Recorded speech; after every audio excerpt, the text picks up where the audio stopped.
Rain lashed against the floor-to-ceiling windows of the apartment, mirroring the fractured, hollow reality of a 5-year marriage quietly suffocating to death. Caleb slid the thick manila envelope across the faux marble island. He didn't look her in the eye. Instead, his gaze snagged on the polished face of his Omega watch. He believed he was severing dead weight, tossing aside a quiet, unambitious wife to secure his place at the corporate summit. He had absolutely no idea the ladder he was so desperately climbing belonged entirely to the woman he was throwing away.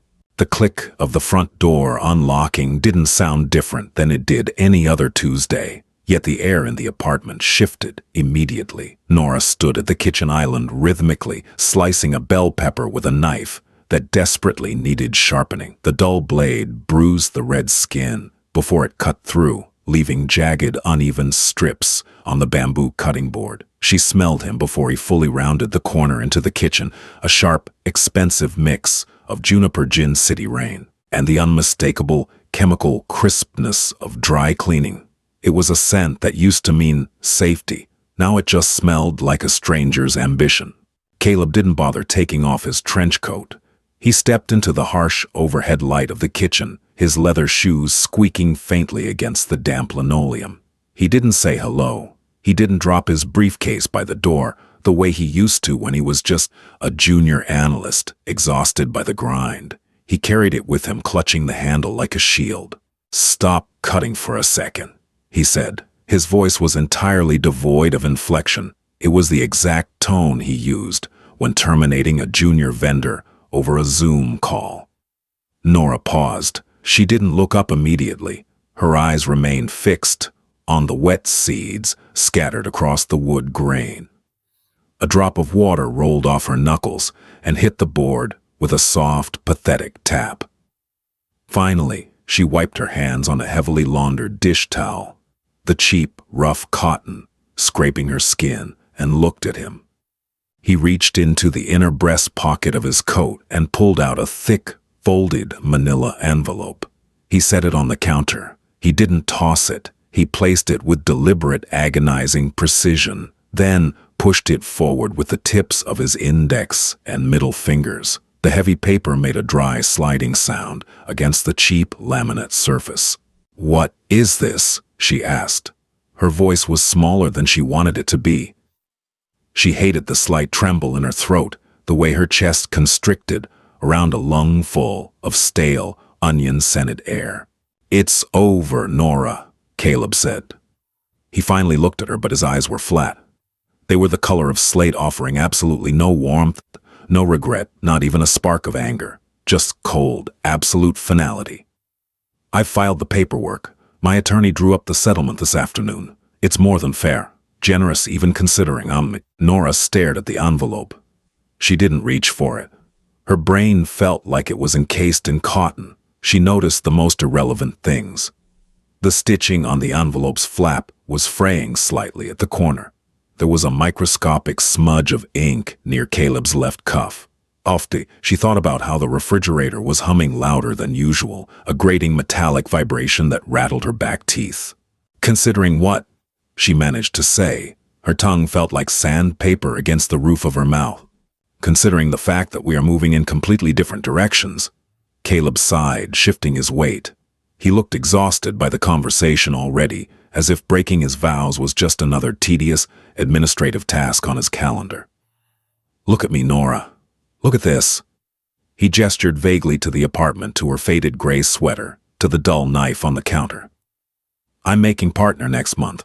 I attend dinners with people who run this city, and you work a part-time remote data entry job and buy generic brand pasta. You have no drive, no vision.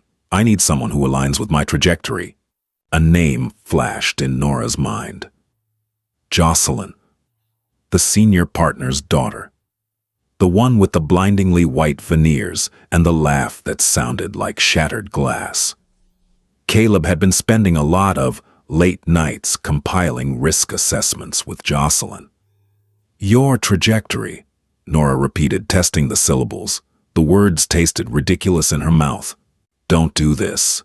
Don't make it a drawn-out emotional thing." Caleb snapped a flicker of genuine irritation, finally cracking his composed veneer. He checked his watch again. "I packed a bag this morning. It's in the trunk of my car. I'm staying at the corporate housing downtown until you vacate. The lease here is up in 2 months anyway. The settlement covers your rent until then, plus a lump sum that will get you a decent one-bedroom somewhere, less central." He was evicting her. From their marriage, from their home, from his life. Nora slowly reached out and touched the envelope. The paper felt rough and cheap under her fingertips. A bizarre, hysterical bubble of laughter threatened to claw its way up her throat. She owned the conglomerate that manufactured the paper this very divorce decree was printed on. She owned the building his firm leased their office space in. She owned the corporate housing he was fleeing to tonight, but she couldn't say that. If she said it, she would shatter the illusion she had spent 6 years building. She had stripped herself of her family name, her trust funds, her terrifyingly vast inheritance, all to find a man who would love her for who she was, in a cheap sweater, chopping vegetables in a cramped kitchen. She had her answer. "Fine," Nora whispered. It wasn't a heroic stand. It was a pathetic, breathy surrender. Caleb looked mildly surprised, then immensely relieved. He nodded curtly. "Right. Well, the lawyer's number is on the first page. Call him if you have questions. Don't call me." He turned on his heel. The leather shoes squeaked again. He walked down the narrow hallway, opened the front door, and pulled it shut behind him. The lock clicked. Nora stood perfectly still for 3 agonizingly long minutes. The refrigerator compressor shuddered and turned off, plunging the apartment into a thick, suffocating silence. Her knees buckled. She didn't gracefully collapse. She hit the linoleum hard, her kneecaps cracking against the floor, knocking the bamboo cutting board off the counter. Ponde, bell peppers and seeds scattered across the dirty floor, raining down on her. She curled in on herself, pressing her forehead against the cold, sticky linoleum, and let out a raw, ugly sob that tore the back of her throat. She cried until she dry-heaved her fingers, digging hopelessly into the gaps between the floor tiles, mourning a man who had never really existed. The linoleum floor was freezing. It seeped through the denim of her jeans, chilling the skin of her thighs and sending dull aches radiating up her hips. Nora didn't know how long she had been sitting there among the ruined vegetables. The apartment had grown dark, the gray afternoon light bleeding into the deep, bruised purple of early evening. She pushed herself up. Her joints popped stiff and protesting. She smelled dust, old cooking grease, and the faint, lingering trace of Caleb's juniper cologne. It made her stomach pitch. She grabbed a damp, yellowing sponge from the sink and began to wipe the floor with mechanical, almost violent sweeps of her arm. The harsh scent of lemon-scented bleach filled the air, burning her nostrils, effectively masking the smell of him. She scrubbed until her knuckles were raw and white, focusing entirely on the grit beneath the sponge. If she stopped moving, she would have to think. If she had to think, she might shatter completely. Once the floor was clean, she stood up and finally pulled the papers from the manila envelope. The staple in the corner caught the fleshy pad of her thumb, drawing a tiny bead of dark crimson blood. She sucked the cut absently, tasting copper, as she flipped through the pages. Caleb Pierce hereby petitions for dissolution of marriage from Nora Linwood.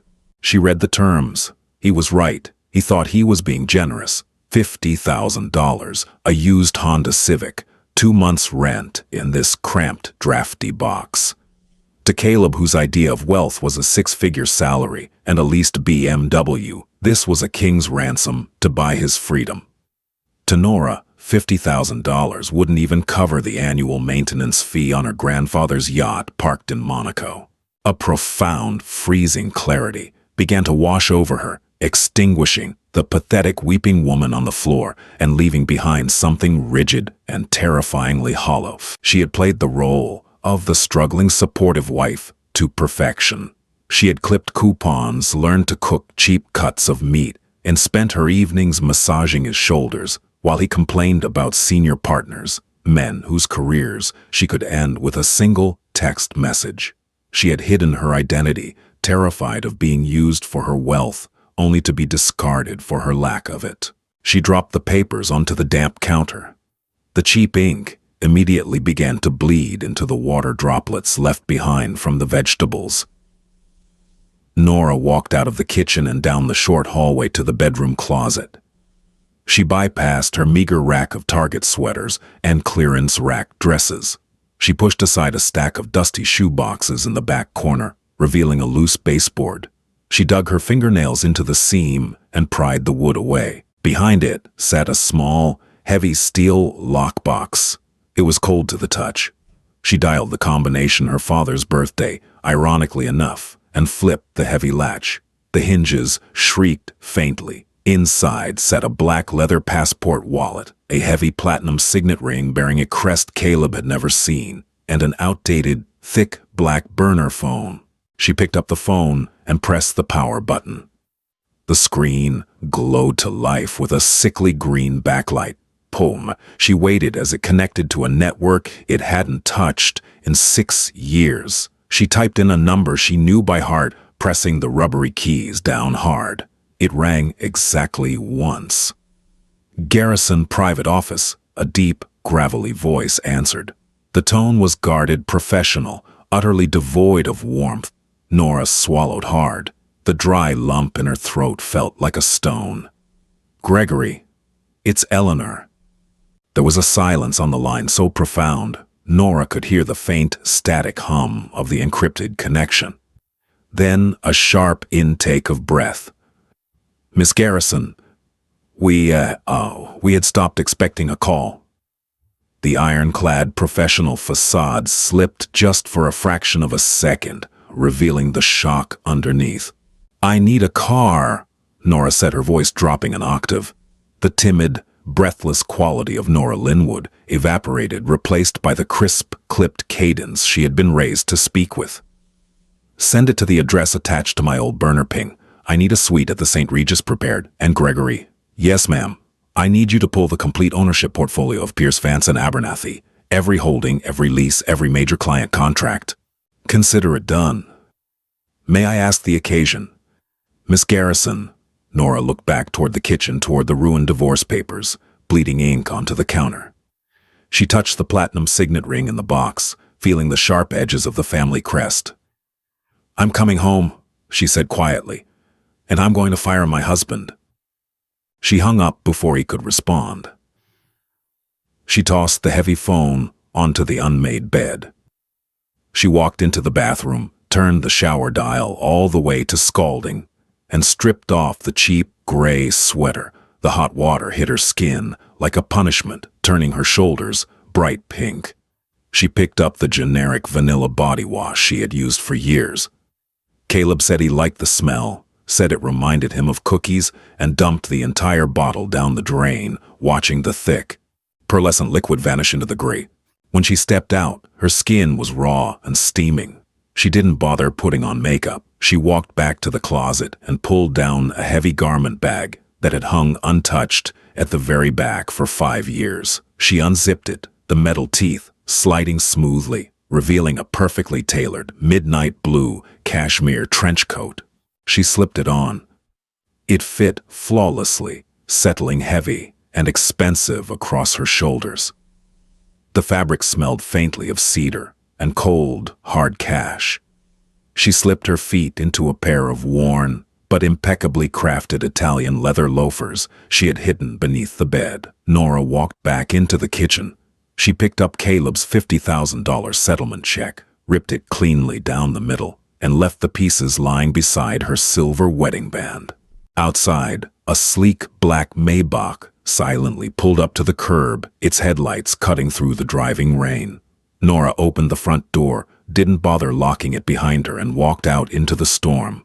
Morning broke over the city in streaks of bruised purple and harsh gold, bleeding through the floor-to-ceiling windows of the St. Regis penthouse. Eleanor stood barefoot on the imported Persian rug, the intricate wool fibers pressing into the soles of her feet. It was too quiet. For 5 years, her mornings had been scored by the metallic rattle of a dying refrigerator and the low, muffled thumps of the upstairs neighbor pacing. Here the silence was absolute, insulated by double-pane glass and $1,000 a night. It felt heavy. It felt like a vacuum. She held a porcelain cup of black espresso. It was bitter acidic and perfectly extracted. It coated her tongue with a taste of burnt earth and dark chocolate. She hated it. For half a decade, she had choked down drip coffee from a plastic machine, masking the burnt flavor with cheap powdered creamer, because Caleb refused to buy dairy that would spoil before he drank it. Now she swallowed the expensive espresso and felt a sickening wave of nostalgia for the terrible, watered-down brown liquid. The heavy mahogany double doors of the suite clicked open. Gregory stepped in, his posture rigidly perfect. He smelled faintly of starched linen and peppermint. He didn't carry a silver tray or announce himself with fanfare. He simply carried a thick, leather-bound tablet and a stack of manila folders that looked agonizingly similar to the one Caleb had slid across her kitchen island 12 hours ago. The preliminary reports, Miss Garrison, one off arts. Gregory set his voice a low, soothing rumble that didn't dare patronize her. He set the files on the glass dining table. The glass was so spotless it looked like a pool of frozen water. Eleanor approached the table. She set her porcelain cup down. It made a sharp, high-pitched clink that made her flinch. She pulled out a chair and sat, her posture naturally, straightening muscle memory from decades of boardrooms, overriding the slight hunch she had adopted to make herself look smaller next to Caleb. "Walk me through his lifeline," Eleanor murmured, opening the first folder. The paper inside was thick, high-grade stock. Caleb Pierce is currently a senior associate at Abernathy and Company. Gregory began pulling up a secondary display on his tablet. His performance is objectively unremarkable. However, he is currently the lead point of contact for the firm's most lucrative account, a logistics and shipping conglomerate. Eleanor's eyes scanned the bold black ink on the page. Aegis Freight, a subsidiary of Garrison Holdings. She had authorized the acquisition of Aegis 3 years ago while sitting on the faded corduroy sofa in her cramped apartment, pretending to be scrolling through Pinterest while Caleb complained about his billable hours. "He's riding my coattails," Eleanor whispered. The words tasted like ash. "Essentially, yes," Gregory replied smoothly. "Abernathy and Company handles the regional compliance for Aegis. Mr. Pierce is credited with maintaining the relationship. His impending partnership is entirely contingent on renewing the Aegis contract by the end of the fiscal quarter." Eleanor closed the folder. She stared at her left hand. The skin around her ring finger was slightly paler than the rest of her hand, indented with a faint, ghostly ring where her cheap silver wedding band had sat. She rubbed her thumb over the pale skin. It felt tender, sensitive to the air. She had expected to feel a surge of vindictive power. She had expected to smile, to feel the cold satisfaction of a trap snapping shut. Instead, her stomach knotted with a dull, nauseating ache. She had loved him. She had genuinely, stupidly loved the man who walked through the door every night smelling of juniper and ambition. She had scrubbed his floors and ironed his shirts, believing that beneath his corporate obsession was a partner who valued the quiet life they were building. He hadn't just thrown her away. He had financed his arrogance with her money, entirely blind to the invisible safety net she had woven beneath his feet. "Miss Garrison," Gregory prompted gently, noticing her prolonged silence. Eleanor took a slow, deep breath. The air in the penthouse was filtered, sterile, devoid of any human scent. She missed the smell of the damp linoleum in the apartment. The contradiction made her want to scream. She was grieving a phantom, mourning a life that was fundamentally a lie. Flag the Aegis compliance account for immediate internal audit. Being of for. Eleanor said, her voice dropping into a flat, emotionless register that mirrored Caleb's tone the night before. Initiate an immediate freeze on all external vendor contracts pending the review. Standard procedure for a suspected discrepancy. Gregory tapped the screen of his tablet. The freeze will effectively nullify Abernathy & Co.'s contract until the audit resolves. It could take months. His partnership will evaporate by Friday. Eleanor finished. She didn't smile. She looked back out the window at the sprawling gray cityscape. Draft the directive. Have it sent from the regional director's office. I want my name nowhere near the paperwork. Let him think it's just the cold, indifferent machine of corporate restructuring. And the apartment lease, ma'am. Eleanor closed her eyes. Buy the building. Terminate the property management company. Evict the corporate tenants. All of them. Very good, ma'am. Gregory bowed his head slightly and turned to leave his leather shoes completely silent on the thick rug. Eleanor was alone again.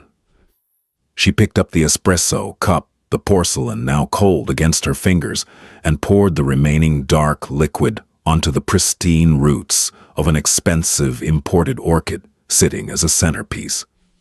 It was a petty, messy gesture. She watched the dark stain seep into the white gravel, feeling entirely empty. 72 hours later, the climate in the grand ballroom of the Pierre Hotel was stifling. It smelled overwhelmingly of roasted, prime rib-aged scotch and the frantic, sweet pheromones of desperate networking. This was Abernathy & Company's annual client gala, a gilded cage where associates sweated through tailored suits to impress the invisible hands that controlled their bonuses. Eleanor stood in the shadows of the mezzanine, her fingers resting lightly on the cold brass railing. She was unrecognizable. The gray oversized sweaters and messy buns of Nora had been meticulously burned away. She wore a floor-length gown of heavy midnight blue silk that felt less like a dress and more like armor. It restricted her breathing just enough to keep her hyper-aware, the fabric whispering against her skin with every micro-movement. Her hair was pulled back into a severe, architectural knot, and her lips were painted a dark, bruised crimson. She looked down at the floor below. It was a sea of black tuxedos and glittering jewelry. It took her exactly 4 seconds to find him. Caleb was standing near the ice sculpture, a ridiculous melting eagle that dripped rhythmically onto a silver tray. He was holding a champagne flute, but he wasn't drinking from it. His knuckles were white. Next to him stood Jocelyn, laughing too loudly at a joke an older partner had just made. Jocelyn wore a champagne-colored dress that clung to her ribs, her hand resting casually on Caleb's bicep. Eleanor watched them. Her chest tightened, an involuntary, pathetic spasm of a dying attachment. She forced herself to breathe past it, inhaling the sharp, metallic scent of the freezing ice below. Caleb looked awful. From 50 feet away, she could see the tension radiating off his shoulders. The sharp, arrogant posture he had carried into their kitchen was gone, replaced by a twitchy, manic energy. The Aegis freeze had hit the firm yesterday morning. By now, the panic would be absolute. His partnership was bleeding out on the boardroom floor, and he had no idea how to stop the hemorrhage. "Ready, Miss Garrison." Gregory materialized beside her, holding a sleek black dossier. "Let's get this over with," Eleanor muttered, stepping away from the railing. Her descent down the sweeping marble staircase didn't stop the party, but it created a noticeable ripple. Heads turned, conversations tapered off. Eleanor Garrison rarely appeared in public, and when she did, it meant money was either moving or disappearing. She walked with deliberate, agonizing slowness. Her Italian heels struck the marble with sharp, definitive clicks that cut through the low hum of a jazz quartet playing in the corner. She bypassed the junior associates entirely. Her eyes locked on the senior partner, Thomas Abernathy, a man whose face was currently flushing a dangerous, blotchy red as he spotted her. "Miss Garrison." Abernathy sputtered, practically shoving past a waiter to reach her. He smelled of nervous sweat and expensive cigars. "We had no idea you were attending tonight. It's an absolute honor." "Thomas," Eleanor said coolly, offering a single brief nod. She didn't extend her hand. I prefer to observe my investments closely during periods of instability." Abernathy swallowed hard, his Adam's apple bobbing over his tight collar. The Aegis freeze was the elephant crushing the air out of the room. Yes, of course, we are actively resolving the logistical hiccups with the Aegis account as we speak. I have my best man on it. Do you? Eleanor asked, tilting her head slightly. Absolutely. Caleb, get over here.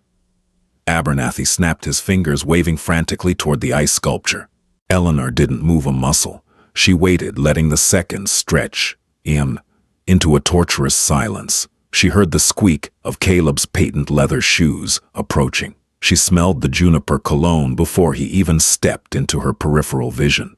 It hit her like a physical blow to the ribs, a sudden suffocating reminder of his face buried in her neck on Sunday mornings. She clamped her jaw shut, grinding her molars until her temples ached. Mr. Abernathy, I was just speaking with... Caleb started, his voice strained, tightly coiled. Shut up and introduce yourself, Pierce, Abernathy hissed. This is Eleanor Garrison, the CEO of Garrison Holdings. Caleb turned. The rehearsed, charming smile was already plastered on his face, the one he used to disarm angry clients. The smile died the second his eyes met hers. It was a fascinating biological breakdown. Eleanor watched his pupils dilate rapidly. The color drained from his face, leaving his skin the shade of dirty milk. His jaw slackened just a fraction of an inch, and his eyes darted from her dark hair to the unfamiliar, brutal red of her lips, to the cold, dead slate of her eyes. His brain was violently rejecting the data it was receiving. Nora, he breathed. The word barely made it past his lips. It was a choked, pathetic sound. Abernathy frowned, glancing between them. Excuse me, Pierce, have you lost your mind? Address Miss Garrison properly. Caleb didn't look at his boss. He stared at Eleanor, his chest beginning to heave beneath his tailored tuxedo shirt. His hand shook so violently that a drop of champagne splashed over the rim of his flute, landing on his wrist. Eleanor looked at the wet spot on his skin. She felt no triumph, only a heavy, exhausting disgust. Mr. Pierce and I are acquainted, Eleanor said. Her voice carried clearly over the jazz music, perfectly level.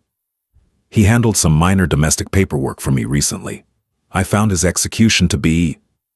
She paused, letting her eyes rake over his trembling frame, severely lacking in foresight.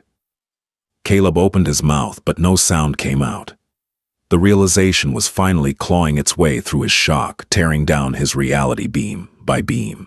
In fact, Eleanor continued, turning her attention back to a sweating Abernathy, completely dismissing the man she had slept beside for 5 years.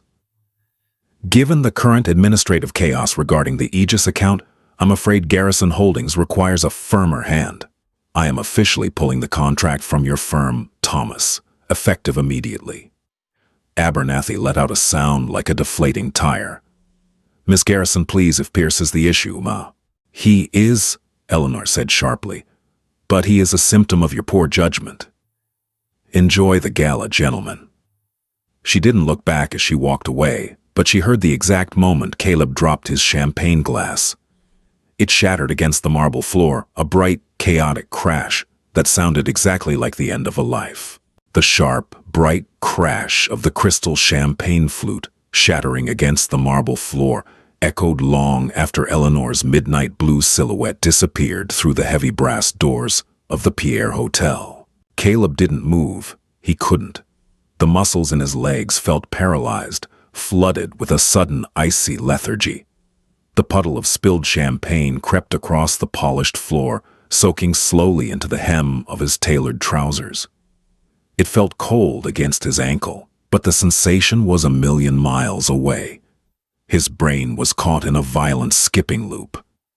Nora, the woman who saved 20 cents on canned tomatoes. The woman who wore a faded, pill-covered gray sweater that smelled faintly of cheap laundry detergent. The woman he had handed a $50,000 settlement to just 3 days ago, assuming he was leaving her financially set for a year. Eleanor Garrison. Garrison Holdings. The Aegis contract. Pierce. The voice belonged to Thomas Abernathy, and it didn't hold the booming, jovial warmth it had possessed 5 minutes ago. It sounded like grinding metal, Caleb slowly dragged his gaze away from the empty doorway.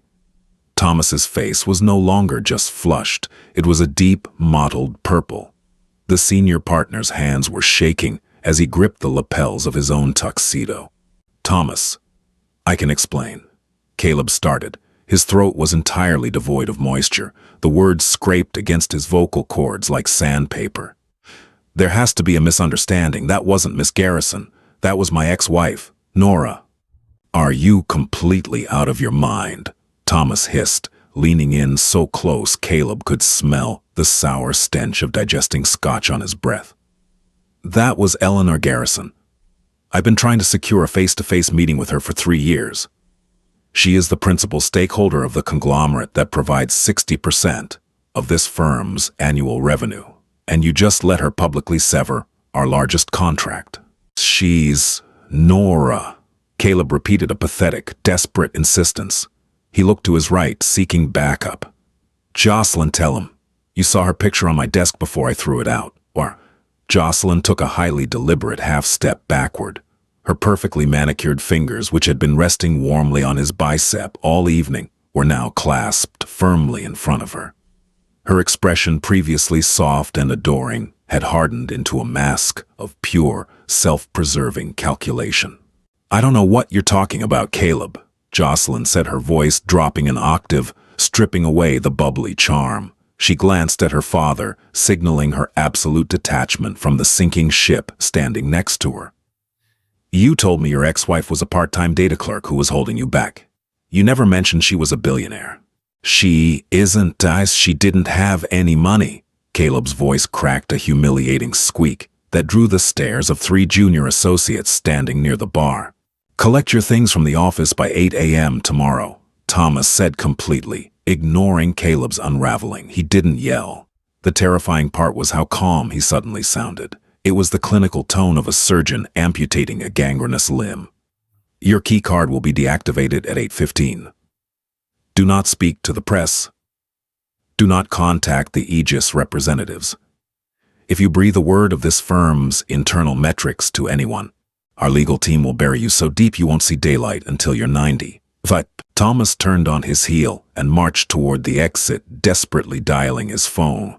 Jocelyn didn't even look at Caleb as she followed her father, stepping carefully over the shattered glass of his champagne flute. Caleb was left standing alone in the center of the ballroom. The jazz quartet, having paused during the confrontation, awkwardly started playing a muted, upbeat tempo again. The dissonance made Caleb's stomach heave. He lunged for the exit, stumbling past a waiter. The cold night air hit him like a physical blow as he burst through the hotel's front doors. The street was slick with fresh rain. He dug his phone out of his pocket with violently shaking hands. He pulled up Nora's contact. He had changed her name in his phone to N. Linwood 3 days ago. He pressed call. He held the phone to his ear, his breathing ragged, shallow gasps. "The number you have reached is no longer in service." The robotic voice felt like a nail driven into his skull. He tried again, and again. On the 4th try, his thumb slipped on the wet screen, opening his banking app instead. He stared at his checking account balance. $7,000. A solid number for a single man, with a guaranteed 6-figure bonus hitting next month. Except there was no bonus. There was no partnership. There was no job. He looked up at the towering illuminated skyscrapers of the city. For 5 years he had looked at those buildings and felt a surging, arrogant ownership. He was climbing to the top. He was one of the elite. Now, standing on the wet pavement, the buildings looked like massive, indifferent tombstones. And he finally realized with a sickening, dizzying clarity that he had never been climbing his own ladder. He had been riding an elevator Eleanor Garrison had built, maintained, and operated. And she had just cut the cable. The headache hit Caleb before he even opened his eyes the next morning. It was a vicious, pulsing throb, located directly behind his right eye, the physical manifestation of an adrenaline crash. He groaned, rolling over on the sterile, overly firm mattress of his corporate apartment. The sheets smelled like industrial bleach, a sharp chemical scent that lacked the faint, comforting smell of vanilla body wash he was used to waking up beside. He sat up. The events of the gala flooded back a tidal wave of humiliation that made him dry heave over the side of the bed. It wasn't a nightmare. His suit, crumpled and reeking of stale champagne and anxiety, sweat lay in a heap on the floor. He checked his phone. It was 7:15 a.m. Panic, cold, and sharp overrode the nausea. Collect your things by 8 a.m. Caleb didn't shower. He dragged on a pair of slacks and a wrinkled button-down shirt. He forewent a tie, his fingers shaking too badly to manage the knot anyway. He practically sprinted to the elevator, rode it down in agonizingly slow silence, and hailed a cab to the Abernathy and Company building. The glass and steel lobby was bustling with the usual morning rush of caffeinated ambition. Caleb kept his head down, swiping his badge at the security turnstile. The light flashed red. Access denied. He swiped again, harder. Red. Mr. Pierce. Caleb whipped his head around. Standing by the security desk was Gregson, the head of HR, flanked by a massive, silent security guard. Gregson held a standard-issue cardboard banker's box. "Your badge has been deactivated," Gregson said. His tone wasn't malicious. It was utterly bored, which was somehow infinitely worse. "Per Mr. Abernathy's instructions, your personal effects have been collected. Your final paycheck, including severance outlining your NDA requirements, will be mailed to the address on file." Gregson shoved the box into Caleb's chest. The corner of the cardboard dug painfully into his sternum. Caleb instinctively wrapped his arms around it to keep it from falling. He looked down. Sitting on top of his spare phone charger and a stack of business cards was the framed photograph he had kept on his desk. It was a picture of him and Nora in Central Park. He had folded the photo backward, hiding her face, only showing himself grinning at the camera. Someone from HR had unfolded it. Nora's face, soft and smiling, in a gray beanie, looked up at him. "I need to speak to Thomas." Caleb choked out his grip, tightening on the box until his knuckles popped. "Mr. Abernathy is currently unavailable. He is in emergency crisis management meetings," Gregson replied smoothly. "Security will escort you off the premises, Mr. Pierce. Please do not cause a scene. It will only violate the terms of your severance." Caleb didn't argue. He couldn't. The security guard stepped forward, a heavy, silent presence.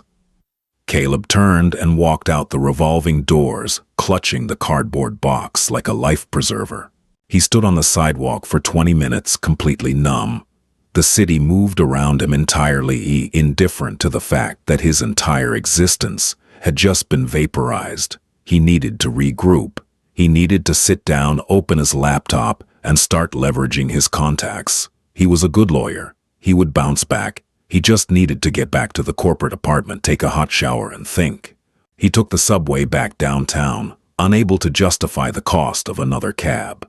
The train car smelled of damp wool and old coffee. He hugged his box to his chest, staring blankly at the advertisements above the seats. When he reached the high-rise building that housed his corporate suite, he bypassed the doorman and headed straight for the elevator banks. He rode up to the 24th floor. The hallway was quiet, lined with tasteful, abstract art and plush carpeting. He approached Suite 24B and pressed his keycard against the electronic lock. It blinked red. Caleb frowned. He pulled his hand back, wiped the card on his trousers, and tried again. Red. A sharp, metallic clack echoed down the hallway. Caleb turned to see a woman in a sharp gray suit, walking toward him carrying a clipboard. She looked vaguely familiar. Someone from the building's property management team. "Mr. Pierce," she asked, stopping a few feet away. "My keycard isn't working." Caleb snapped, the frayed edges of his temper finally snapping. "Fix it. I need to get inside." "I'm afraid I can't do that, sir," the woman said, her voice dropping into the same flat administrative tone HR had used. "The building underwent an abrupt change in ownership late last night. The new management company has terminated all short-term corporate leases, effective immediately." Caleb stared at her, his brain struggling to process the words. "That's illegal." You can't just evict someone with zero notice. Abernathy and Company holds the lease. Abernathy and Company was formally notified at 6 a.m. They released the lease back to us 30 minutes later. She countered, checking off a box on her clipboard. Your belongings, the suitcase you brought 3 days ago, have been packed and are currently being held at the front desk downstairs. You have 10 minutes to collect them before they are placed on the curb. Who bought the building? Caleb whispered. The question tasted like copper in his mouth. He already knew the answer, but his masochistic brain needed to hear it. The woman looked up from her clipboard. Her expression was completely blank. Garrison Real Estate Holdings. Now please vacate the floor, Mr. Pierce. We have contractors arriving in 15 minutes to begin renovations. Caleb didn't scream. He didn't throw the cardboard box. He just slowly backed away from the door, the heavy oak looking insurmountable. He had thrown Nora away because she didn't fit into his perfectly constructed, wealthy future. He hadn't realized until this exact moment that Nora owned the future. She owned the office he worked in. She owned the contract that paid his salary. She owned the roof over his head. And now he had absolutely nothing. Rainwater pooled in the gutter, dragging a bruised, oil-slicked cigarette butt over the toe of Caleb's patent leather shoe. He didn't pull his foot away.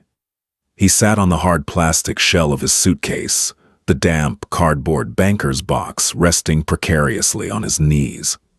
The bottom of the box was already beginning to sag, the cheap structural integrity yielding to the moisture in the air. A passing delivery truck hit a pothole, spraying a fine mist of dirty street water against his slacks. He barely blinked. His phone felt hot in his grip, the battery draining as he desperately scrolled through his contacts. He bypassed the junior associates, they couldn't help him, and tapped the name of Mitchell, a mid-level partner he had played squash with every Thursday for 2 years. They had shared expensive bourbons and complained about their wives. Mitchell was a friend. The line rang twice. "Mitchell, it's Caleb," he said the moment the ringing stopped. He tried to keep his voice level, to project the confident cadence of a man simply dealing with an administrative error. Don't ever call this number again," Mitchell hissed. The line was crackling as if he had walked out of his office to a stairwell to take the call. "Mitch, wait, please. You know me. You know my billables. Thomas is overreacting to the Garrison thing. I just need a backdoor introduction to—" "You don't get it, Pierce." Mitchell interrupted, his voice dropping into a terrified, gravelly whisper. "You are radioactive. Abernathy didn't just fire you. He blacklisted you. Garrison Holdings pulled their real estate portfolio from the firm an hour ago. Every single lease. Thomas is bleeding out, and he's telling everyone in the tri-state area that you held the knife. If my name is even next to yours on a call log, I'm next. I have $7,000 to my name, Mitch," Caleb choked out. The confident facade shattered instantly, leaving behind a raw, ugly desperation. "I'm on the street. My lease was pulled." "You should have treated your wife better," Mitchell said. The line went dead. Caleb lowered the phone. The screen went black, mirroring his own reflection. His hair was plastered to his forehead. His skin looked gray. He had spent half a decade building a network of powerful, untouchable men, completely failing to realize that loyalty in their world was entirely transactional. Without the Aegis contract, he wasn't a peer. He was a liability. Across town, the air in the Garrison Holdings executive boardroom was aggressively sterile. It smelled of ozone from the massive server towers a floor below, and the faint citrus polish used on the 40-foot mahogany table. Eleanor sat at the head of the table. She wasn't wearing armor today. She wore a simple, unstructured cashmere sweater in a soft cream color. It was infinitely more expensive than the gray sweater she used to wear, but the weight of it felt horribly similar against her collarbones. Gregory stood beside the digital display, highlighting the morning's acquisitions and liquidations. "The Abernathy severance has been fully processed, Miss Garrison," Gregory said, swiping to a new slide. "Furthermore, the corporate housing management has confirmed Mr. Pierce has vacated the premises. The locks have been changed." Eleanor stared at the glowing blue graphs on the screen. She felt the heavy platinum signet ring on her index finger. It was cold. She pressed her thumb against the metal edge until it bit into her skin, seeking some kind of physical anchor. "Did he resist?" she asked. Her voice was quiet, nearly swallowed by the sheer volume of the empty room. "No, ma'am." The property manager reported that he left quietly. "He is currently unaccounted for." Gregory paused an uncharacteristic hesitation, breaking his perfectly neutral rhythm. "Shall I have security track his movement? Standard protocol for a hostile termination." "No," Eleanor murmured. She closed her eyes. The pulsing blue light of the screen burned into the back of her eyelids. Let him wander. He wanted to be a self-made man. Let him start over. "Very well." Gregory tapped the tablet, clearing the screen. "Why, your afternoon schedule is clear. Would you like me to arrange the car to take you back to the St. Regis? Ikita 4. Eleanor opened her eyes. The sprawling, magnificent empire she commanded stretched out beneath the floor-to-ceiling windows. KE for millions of dollars moved on her signature. Thousands of people relied on her nod to keep their livelihoods intact. She had absolute, terrifying control. So why did her chest feel like a hollowed-out cavern? "No," Eleanor said, standing up. The leather chair let out a soft, expensive sigh as her weight left it. "I need you to send a cleaning crew to the old apartment. The lease there is still active under my maiden name for another 2 months. Box up whatever is left. Donate the clothes. Throw away the rest. Consider it done." Eleanor walked toward the heavy glass doors of the boardroom, her footsteps completely silent on the thick carpet. She stopped, her hand hovering over the brushed steel handle. She pictured the damp linoleum, the rattling refrigerator, the smell of cheap cooking oil, and Caleb's juniper cologne. "Actually, Gregory, cancel the crew," she said, not turning around. I'll do it myself." She pushed through the doors.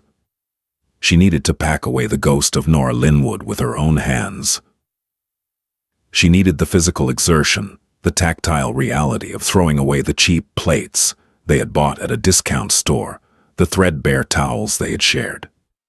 If she let someone else do it, the phantom limb of her marriage would never stop aching. She had to cut it off completely. Dust motes danced in the pale shafts of afternoon light, slicing through the apartment's thin blinds. Eleanor stood in the center of the cramped living room, a stack of flattened cardboard boxes at her feet. She hadn't changed out of her cream cashmere. The air here was heavy, thick, with the stagnant smell of boiled pasta water and the dusty metallic tang of the baseboard heaters. It was utterly silent. The refrigerator, the one that used to rattle her teeth, had finally died completely. She walked into the kitchen. The divorce papers were still sitting on the faux marble island. The ink had dried into warped, blurry purple stains where the water from the ruined bell peppers had soaked through. The cut vegetables themselves had begun to shrivel on the floor, surrounded by a microscopic halo of fruit flies. Eleanor grabbed a black trash bag from beneath the sink. The plastic rustled violently, a harsh, abrasive noise in the dead apartment. She started with the counter. She scooped the ruined papers, the torn settlement check, and the molding vegetables into the bag. She didn't pause to read the terms again. She didn't cry. The tears had been entirely spent on the kitchen floor 3 days ago. Today, she just felt a profound, exhausting exhaustion. She moved to the bathroom. She swept his half-empty bottle of mouthwash, his cheap plastic razor, and his stiff toothbrush into the bag. The plastic clattered. She realized with a dull throb of clarity how little space he had actually occupied here. He treated this apartment like a waiting room, a holding cell before his real life began. A sharp, metallic rattle at the front door shattered the silence. Eleanor froze the trash bag heavy in her hand. The doorknob twisted violently. It jammed, hitting the deadbolt she had instinctively locked behind her. Then came a heavy, desperate thud against the cheap wood, followed by a voice that sounded like tearing canvas. Nora, please. I know you're in there," the doorman said. A woman came up. "Caleb." Eleanor closed her eyes. Her fingers tightened around the neck of the garbage bag until her knuckles ached. She considered ignoring him. She could walk back into the bedroom, put in her headphones, and wait for him to give up. He had no key. He had no rights here anymore. But hiding was what Nora did. Eleanor Garrison did not hide behind locked doors. She dropped the bag. It hit the linoleum with a heavy, wet slap. She walked down the short hallway, her posture straightening, pulling the invisible mantle of her inheritance tightly over her shoulders. She flipped the deadbolt and pulled the door open. Caleb nearly stumbled into the hallway. The physical deterioration was staggering. The man who had stood in her kitchen 72 hours ago, radiating arrogance and expensive dry cleaning, was entirely gone. His clothes were rumpled and stained with dirty water. His hair was chaotic, sticking up at bizarre angles, but it was his face that made her stomach tighten. His skin was ashen, the skin around his eyes bruised purple with exhaustion. He smelled of cold sweat, stale rain, and raw panic. He stared at her, his chest heaving. He looked at the cream cashmere, the diamond studs in her ears, the cold, flat slate of her eyes. He was looking for his wife, and he couldn't find a single trace of her. Nora. He breathed the name, catching in his throat like a fishhook. Eleanor, she corrected quietly. She didn't raise her voice. She didn't need to. What do you want, Caleb? You're trespassing. They took everything, he stammered, ignoring her correction, pushing a step closer. The desperation rolled off him in waves. Abernathy fired me. He blacklisted me. My lease was revoked, my bank accounts. The firm had an automatic clawback clause for my signing bonus. I have nothing. I spent the night in a motel near the airport. I am aware of the mechanical fallout of an Aegis contract freeze, Eleanor said. Her voice was clinical. It is a standard corporate restructuring protocol. Stop talking like that, Caleb suddenly shouted, his voice cracking violently. The echo bounced off the peeling wallpaper of the hallway. He reached out, his hand hovering inches from her shoulder, terrified to actually touch her. Please, Nora, stop. I made a mistake. I was blind, I was stressed, the partnership was making me crazy. Jocelyn meant nothing. She was just leverage. I was trying to build a life for us. For us, Eleanor repeated. A sharp, humorless bark of laughter escaped her lips. It was a terrible sound. Don't insult my intelligence, Caleb. You didn't build anything for us. You used me as a footstool. You liked me small, quiet, and struggling because it made you feel enormous. You handed me divorce papers because my lack of ambition was a liability to your image. Caleb flinched as if she had slapped him. Tears, thick and humiliated, welled in his bloodshot eyes. I loved you. You loved a fantasy, she countered, stepping firmly into the doorway, forcing him to step back into the hall. You loved a woman who didn't exist. You loved a maid you could sleep with. The tragic irony, Caleb, is that the woman you threw away because she wasn't good enough for your world owned the very ground you built it on. Please, he begged, his voice dropping into a pathetic wet sob. He slumped against the doorframe, his legs trembling. Please fix it. I know you can. Just make a call. Give me the apartment back. Give me a reference. I'll leave the city. I'll never bother you again. Just don't leave me with nothing. Eleanor looked down at him. She searched her chest for a spark of pity, for a lingering ember of the profound love she had harbored for him for 5 years. She found absolutely nothing. The void was complete.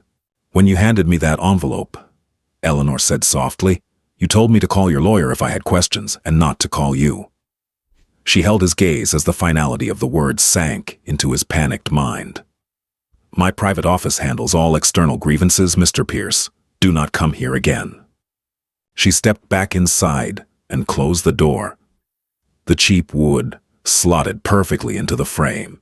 She threw the deadbolt. The lock clicked with a heavy metallic finality that echoed through the empty apartment. She didn't look through the peephole. She simply walked back to the kitchen, picked up the black trash bag, and resumed tearing down her own ghost, leaving him alone on the wrong side of the door. 6 heavy black garbage bags lined the narrow hallway by 3 o'clock. Eleanor leaned against the doorframe, her breathing slightly ragged, a thin sheen of sweat cooling on her neck. Her cream cashmere sweater was ruined, streaked with grayish dust and a smear of old grease from the stovetop. Her lower back throbbed with a dull, rhythmic ache. She hadn't called for help. She had scrubbed the grout, emptied the closets, and bagged up 5 years of a manufactured life with her own blistered hands. She walked back into the empty kitchen. The echo of her boots on the linoleum sounded violently loud without the cheap rug to absorb the noise. She stopped at the island. The surface was perfectly bare, scrubbed down with bleach that burned her sinuses. She reached into her pocket and pulled out the plain silver wedding band. It felt light, cheap. She set it down exactly where the manila envelope had rested. Beside it, she placed the 2 brass keys to the deadbolt. She didn't leave a note. There was absolutely nothing left to say. Eleanor picked up her heavy cashmere coat from the only remaining chair, draped it over her arm, and walked out. She locked the door behind her out of pure habit, leaving the keys inside, effectively sealing the tomb. When she stepped out onto the street, the black Maybach was waiting its engine, purring with a low, expensive hum. She slid into the leather back seat, the smell of new car and cedar washing over her. To the airfield. "Gregory," she said quietly, resting her head against the tinted glass. Miles away, the rain had mutated into a biting, abrasive sleet. Caleb sat in a booth at a 24-hour diner on the absolute edge of the city limits. The fluorescent lights overhead buzzed with a maddening, high-pitched frequency that drilled directly into the migraine throbbing behind his eyes. The vinyl seat was split, peeling yellowed foam that scratched against his damp trousers. He stared down at a thick ceramic mug of black coffee. A thin, iridescent film of oil floated on the surface. It smelled of burnt plastic and old grounds. A week ago, if a barista had handed him a cup like this, he would have demanded a refund and spoken to a manager. Now he wrapped his freezing, trembling fingers around the ceramic just to leach the heat into his bones. "You want pie with that, Hannah?" Caleb looked up. A waitress with a faded name tag, reading Brenda, stood over him, holding a stained coffee pot. She chewed a piece of gum with a rhythmic, mechanical jaw motion. She didn't look impressed by his ruined suit. She didn't care about his billable hours or his golf handicap. She just saw a desperate wet man taking up a booth during the dinner rush. "No," Caleb rasped. He cleared his throat, trying to find his voice. "Just the check, please." He pulled his wallet from his pocket. He extracted a crumpled $5 bill and left it on the sticky Formica table. He didn't have enough to leave a tip. He slid out of the booth, his legs stiff and heavy. He walked out into the sleet. He had no destination. His corporate network had treated his frantic emails like a virus, deleting them without a response. His landlord had changed the locks. He had no credit, no liquid assets, and a reputation that was currently burning to ash in the very circles he had sold his soul to enter. He watched a city bus lumber past, spraying gray slush onto the sidewalk. He realized with a crushing, suffocating terror that he was entirely invisible. The city didn't care that he was gone. It had already closed over his head like water. 6 weeks later, the air in Zurich was crisp, biting, and smelled faintly of wood smoke and pine. Eleanor stood on the expansive stone balcony of the garrison European headquarters, looking out over the dark, freezing waters of the lake. She wore a heavy tailored wool coat in charcoal gray, the collar turned up against the wind. She held a tablet in her gloved hands, scrolling through the quarterly projections. The Aegis contract had been smoothly transitioned to a new, hungrier firm that knew better than to ask questions. Abernathy and Company was hemorrhaging junior partners, desperately trying to stop the financial bleeding. Caleb Pierce was a ghost, a minor rounding error in the grand sweeping ledger of her life. She didn't feel triumphant. There was no soaring cinematic joy in her chest. Instead, she just felt incredibly solid. "The board is ready for your closing remarks, Miss Garrison," Gregory said, stepping onto the balcony. He remained a respectful distance away, a silent guardian of her restored kingdom. "Thank you, Gregory. I'll be right in." Eleanor turned off the tablet screen. She looked down at her hands. The faint, pale line on her ring finger had finally faded exposed to the harsh alpine sun. The blister on her thumb from scrubbing the apartment floor had healed into a tiny, imperceptible callus. She had survived her own foolishness. She had survived Nora. She took a deep breath of the freezing air, feeling it expand in her lungs, clean and sharp. She didn't miss the smell of juniper. She didn't miss the rattling refrigerator. She stepped back inside the heavy glass doors, sliding shut behind her, sealing out the cold, and walked toward the boardroom to run the world she had finally decided to reclaim. Did Eleanor's silent, crushing retaliation give you chills? Sometimes the loudest way to destroy someone is simply by walking away and letting them drown in the consequences of their own arrogance. If you love this story of power, betrayal, and quiet strength, hit that like button and share this video with someone who appreciates a ruthless, grounded comeback. Don't forget to subscribe and ring the notification bell so you never miss out on our gripping audio stories. What would you have done in Eleanor's shoes? Drop your thoughts in the comments below. Thanks for watching and see you next time.